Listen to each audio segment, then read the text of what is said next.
नमस्ते, म डाक्टर पारस श्रेष्ठ र यस गर्मीका मौसममा धेरैजना मानिसमा छाला रोग पनि धेरै देखा पर्ने हुन्छ। गर्मीको मौसममा पसिना धेरै बग्ने भएकोले पसिनाले गर्दा पनि हाम्रो शरीरमा घमौराहरू आउने हुन्छ है, खटिराहरू आउने हुन्छ र दाँतहरू पनि हुनसक्छ। त्यसै कारणले तपाईँलाई त्यस्तो केही किसिमको समस्या छ भनेपछि तपाईँहरूले हैन त्यसलाई नङले कोटाउने या घरेलु उपायहरू लाग्नुभन्दा पनि आफ्नो नजिकको चिकित्सकसँग सल्लाह लिनुहोस्। हाम्रो छालाको डाक्टर साहबहरूसँगलाई सल्लाह लिनुहोस्। उहाँले एकदम राम्रो तपाईँलाई परामर्श दिनुहुन्छ छाला सम्बन्धीको सबै रोगहरूको लागि।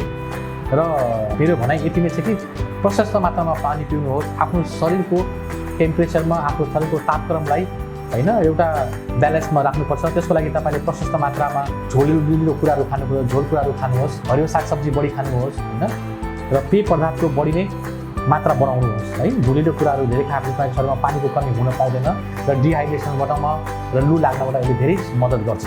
धन्यवाद।